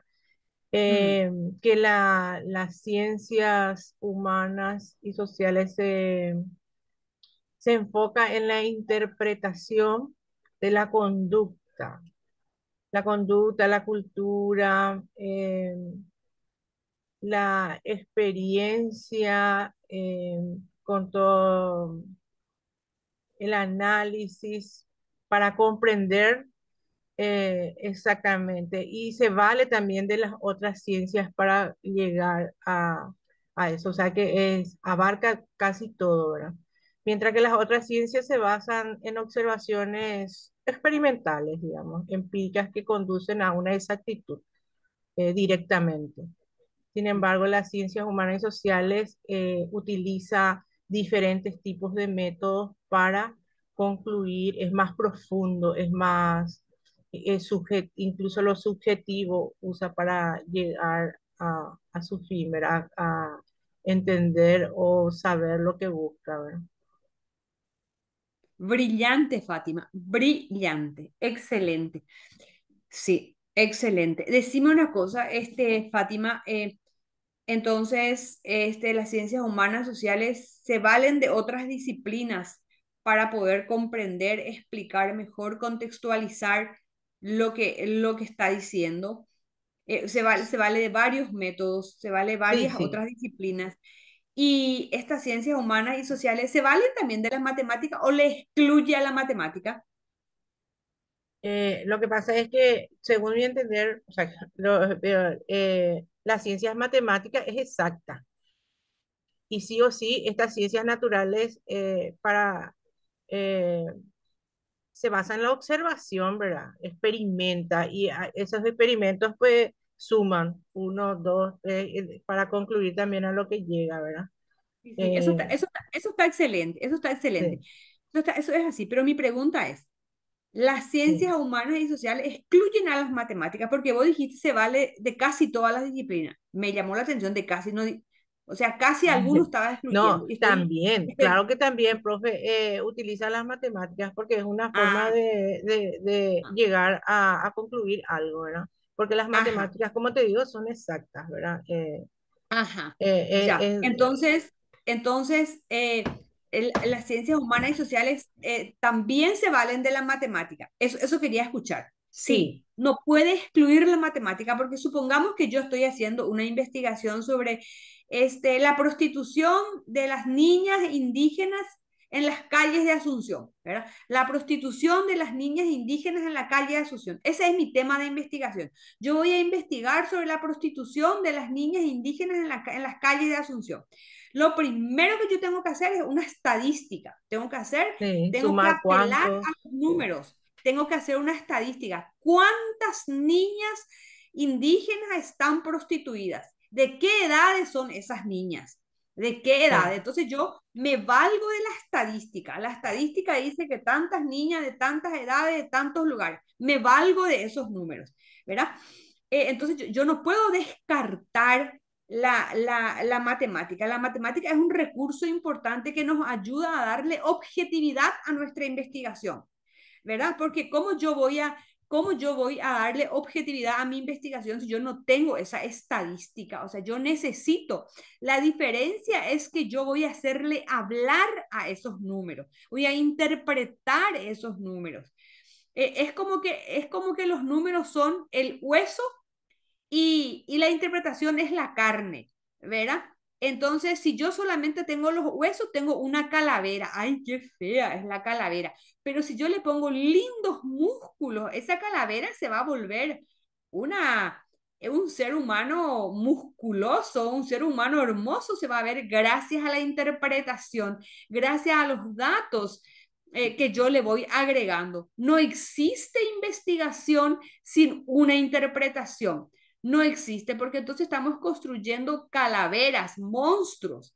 Tiene que haber siempre el núcleo duro de, de la estructura, del hueso, de los números vienen a constituir. Estoy hablando de manera metafórica para que se les grabe mejor, porque las imágenes como que impactan otro aspecto de nuestra inteligencia y colabora a que se fije más, ¿verdad? Tenemos que usar dentro de nuestro recurso pedagógico las imágenes. Jesús usaba mucho las imágenes y le llamaba parábolas. Así enseñaba él, el maestro por excelencia. No tenemos que olvidarnos de eso. Bueno, entonces eso. nosotros dentro de las ciencias humanas y sociales, dentro de las ciencias, dentro de estas ciencias comprensivas, no descartamos la matemática como ellos quisieron descartar a las ciencias humanas y sociales, porque es absurdo cómo ellos no pueden hacer ni un mínimo de disquisición ni de ciencia sin interpretación. ¿Qué van a hacer con sus huesos fríos, con esa calavera andante? ¿Qué van a hacer sin la carne de la interpretación? ¿Verdad? Al solo elegir números ya están interpretando, porque ¿por qué solamente eligen números y quieren dejar de lado la interpretación? Esa ya es una interpretación reduccionista, pero ya es interpretación. Ellos incurren en aquello que critican. Ellos quieren criticar la interpretación, pero al elegir solamente la matemática ya es fruto de una interpretación, porque si no, no tendrían que elegir. Es absurdo esa pelea milenaria de si lo cuantitativo o lo cualitativo es si la ciencia es matemática o de las ciencias sociales. Eso es absurdo. Y nuestra epistemología estuvo enredada centenares de años en ese y sigue en esa discusión de que si la metodología cuantitativa, de si la metodología cualitativa, de si esto, de si lo otro, todavía está y todavía va a seguir estando seguramente, porque la gente no se enteró de ese giro hermenéutico, de ese giro epistemológico que realizó Thomas Kuhn, el epistemólogo estadounidense Thomas Kuhn, con su libro La estructura de las revoluciones científicas del año 1962. La academia no se enteró de eso. Hay muchos que están todavía en ese discurso obsoleto de una epistemología pre Thomas Kuhn, no se ha enterado. Entonces acá nosotros hay muchas cuestiones acá en juego, ¿verdad? Cuestiones políticas, cuestiones históricas en la ciencia. Thomas Kuhn pudo escribir ese libro porque él enseñó 8 años en Harvard sobre la historia de la ciencia, o sea que él domina ese tema de la historia de la ciencia, cómo se fueron dando el proceso científico, cómo se fueron dando a lo largo de la historia esos cambios, esas dinámicas, y por eso él pudo escribir ese libro. Entonces, y estudiando las historias de las ciencias, él pudo dar ese giro en la ciencia, y ahí gracias a ese giro, ¿verdad? La mirada epistemológica se amplió un poco más, pasando de esa mirada filosófica positivista a otras miradas filosóficas más amplias y abarcantes, totalizantes, que fueron ensanchando también el saber epistemológico de las ciencias humanas y las ciencias sociales y hacerlas más creíbles. Se dan cuenta que otra vez acá el tema de fondo es la filosofía o el discurso filosófico. Nosotros generalmente nos quedamos en la punta del iceberg, la discusión en sí, pero no vemos lo que hay, la montaña que hay debajo. ¿Y cuál es la montaña que hay debajo? El discurso filosófico, las discusiones filosóficas. Siempre están las discusiones filosóficas, pero a veces el cientificismo quiere, de un plumazo, quiere descartar eso y quedarse en discursos vacíos. Digo discursos vacíos porque nos guste o no, la filosofía es la que está debatiendo esos asuntos, esos temas. La filosofía es la que está dando esos fundamentos. Eso no podemos perder de vista. Bueno, me doy cuenta que están captando súper bien, por lo menos los que están haciendo su aporte, veo que están comprendiendo muy bien el tema y eso me tranquiliza bastante. No solamente me tranquiliza, porque es muy egoísta, me tranquiliza, me alegra y me da esperanza, ¿verdad? Me da esperanza de que ustedes van a ser esos educadores, van a seguir siendo esos educadores que aspiren a esa calidad educativa, a esos fundamentos sólidos, a tener razones, a investigar, a ir más allá y a no quedarse en formulitas inexpresivas que no dicen nada o solo al aspirar un cartón, ¿verdad? Me da esa esperanza. Bueno, respuesta a la pregunta, ¿podrías explicar el contexto fundacional de las ciencias humanas y sociales? Bueno, ese contexto fundacional es ese contexto del Renacimiento, históricamente hablando, ese contexto del Renacimiento en el que Kant realizó la fundamentación filosófica en la crítica, en su libro Crítica de la Razón Pura, poniendo las bases de lo que es el conocimiento, qué es conocimiento, qué no es el conocimiento, las posibilidades del conocimiento, afirmó que el conocimiento sí es posible, pero diferenció las condiciones de ese conocimiento, las condiciones en que se dan ese conocimiento y las condiciones en las que no se dan ese conocimiento y que no se pueden dar. Y en base a eso, a esa fundamentación establecida previamente, entonces se dio el auge del conocimiento científico en términos matemáticos y paralelamente, de manera más paulatina, se fue dando también el conocimiento de las ciencias humanas y sociales. O sea, las ciencias humanas y sociales ya existían, ya existieron, solo que no eran reconocidas no eran reconocidas como tales epistemológicamente hablando. Epistemológicamente hablando, estas ciencias eran irrelevantes, ¿verdad? Pero paulatinamente con el discurso filosófico fue y está ocupando el lugar que le corresponde, en justicia, ¿verdad? Es un proceso lento, proceso histórico, pero se está dando. Entonces tenemos que saber nosotros sobre esas discusiones, sobre esos procesos, tenemos que saber y no limitarnos nomás ya a al resultado, sino que ese proceso nos va a dar una visión mucho más amplia de cómo se fueron gestando las cosas. Y en un curso de posgrado nosotros tenemos que estar conscientes de esas dinámicas. Bueno, muy bien. Entonces, ¿qué hora es? Uy, ya pasamos 5 minutos.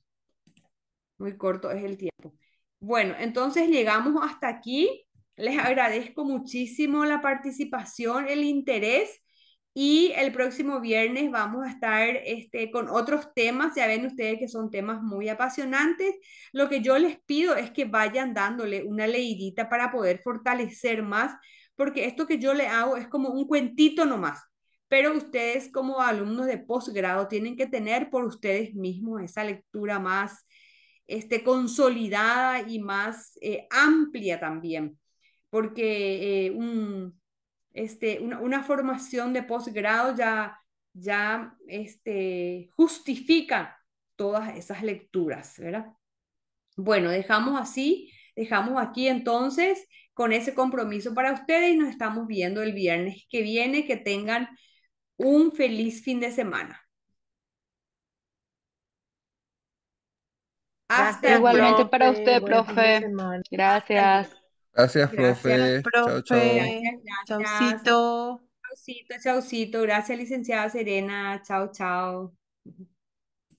Chao, profe.